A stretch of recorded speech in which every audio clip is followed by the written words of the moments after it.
Thank you, Senator. Senator Hawley. Thank you very much, Mr. Chairman. Thanks to all of the witnesses for being here. Ms. Pacheco, if I could just start with you. Your organization, the Dream.us, you provide support for undocumented young people for college and career success. Is that broadly right? Am I getting it right? That's correct. And among the things you do is you provide scholarships to these undocumented students. Have I got that correct? That's right. And so college scholarships, just to be clear. Correct. Okay, gotcha. Can you tell me, maybe you know the answer to this, maybe you don't, any of the students, do you know if any of the students to whom your organization has provided a college scholarship are currently part of the encampments on any of these college campuses, like the picture you see behind me? I'm sure we've all seen these videos. No, Senator. Nobody to whom you provide scholarships are part of the encampments? I do not know. Oh, you don't know. Hey everyone, welcome back to the channel. Today, we're diving into a heated debate that has sparked discussions across the nation, one that combines immigration, free speech, campus activism, and national security. In this video, we're breaking down a powerful exchange that took place during a recent U.S. Senate hearing. At the center of the conversation is the question of what should be done with undocumented students involved in illegal activities on college campuses.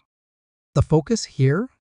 Those engaging in disruptive protests and even threatening violence, particularly targeting Jewish students. It all started with a senator asking tough questions about the actions of students who are part of encampments on campus, protesting in ways that some argue go beyond free speech, inciting violence, making dangerous threats, and breaking the law. But the real question that sparked this debate is, should these students, particularly the undocumented ones, face deportation for their actions? Should those here on student visas have their visas revoked? These are complex questions that go to the heart of America's values, balancing the protection of its laws, the safety of its citizens, and its reputation as a land of opportunity for those seeking a better life. What about, do you know if any of the students to whom you provided scholarships have physically threatened Jewish students on campus? I do not know. Here's why I'm asking. NBC News just reported, and I'm just going to quote now from the article, quote, this is Columbia University, a Columbia undergraduate who provided only her initials because she is an undocumented immigrant and fears deportation, said last week she spent hours a day in the encampment. This would be the illegal encampment that's in violation of the law as well as campus policy. Spent hours a day in the encampment, I'm quoting still now, before university officials threatened to suspend those students. The article goes on, she joined, this student, joined a supplies platoon that's a subgroup formed by pro-Palestinian campus organizers, end quote. Let me just review some of the things that these students, these in the encampments that is, are saying. And of course, we often don't know who these students are. They're concealing their identities. This is, I'm going to read to you now, and I just warn folks, this is not pleasant stuff, but these are the facts, and we have to tell the truth.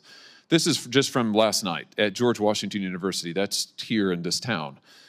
They projected, the students in the encampment there projected onto various buildings images of the United States flag being burned with the graphics, "Gaza lights the spark that will set the empire ablaze." They projected the following: long live the student intifada. Down with the settler state. That would be the state of Israel, I suppose. Glory to the martyrs of Palestine. It's a jihadist slogan.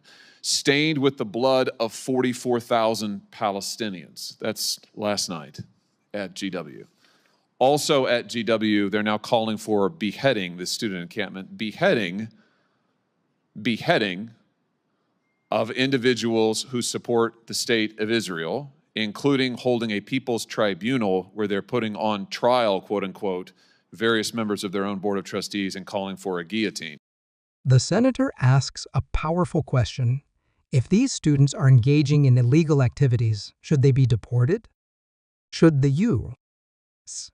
cancel the student visas of those who are in the country temporarily, but still involved in such extreme protests? While it's clear that these actions, like threatening violence or projecting hateful imagery, are deeply concerning, they also touch on some thorny issues surrounding immigration policy and the legal rights of students, especially those who are undocumented. The senator argues that when someone in the country illegally engages in violent or disruptive behavior, it should be met with legal consequences, deportation, or visa cancellations. But what happens when the conversation shifts to the balance between protecting American citizens and giving students the chance to express their views, even when those views might be extreme? This is where the conversation gets tricky. On one hand, you have the importance of upholding U.S. laws and keeping campuses safe. On the other hand, there's the question of whether the country's reputation for fairness and opportunity should remain intact, even when some students cross a line. Here's Columbia University students on April the 20th, 2024. This is all public record. I'm reading this now. This is on, I guess it's X. Columbia University students yelling at Jewish students, and I quote, "Never forget October 7th. It will not happen, it will happen, not one more time, not 5 more times, not 10, not 100, not 1,000, but 10,000 times. The 7th of October is going to be every day for you." The 7th of October, this is to Jewish students, is going to be every day for you, end quote.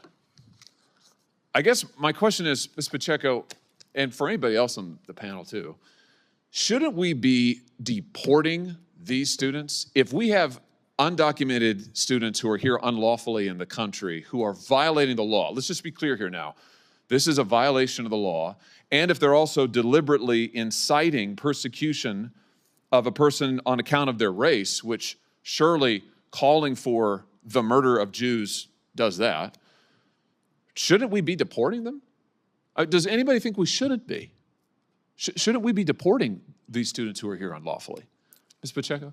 Senator, we expect a lot from our scholars, and the scholars and the students that I know love this country, respect this country, and want to and enrich not only the campuses, but also this country. That's fantastic, and I hope and bet that none of the people that you sponsor are part of this.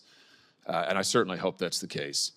But I just wondered, is there anybody on the panel who thinks that we should not deport students who are here unlawfully, who are engaging in this activity, who are calling for the death of Jewish students, who are violating the laws of the United States? I mean, shouldn't we be deporting these people? Does anybody want to defend it and say, no, we shouldn't? They should absolutely be here. I think it's indefensible. The record reflects there's total silence from the panel. You know, I also think we ought to cancel the student visas, and I've called for this. For those who are here from other countries with a visa, I think if they're part of this, we ought to be canceling their visas.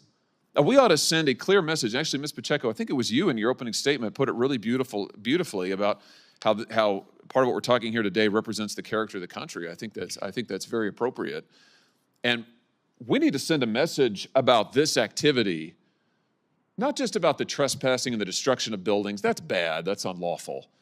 But the threats of violence, and in some cases the outright acts of violence against Jewish students, we should send a moral message that if you do that and you are here unlawfully, you should be deported. If you are here on a student visa, you ought to have your visa canceled. This is the United States of America, and we are not going to stand for it.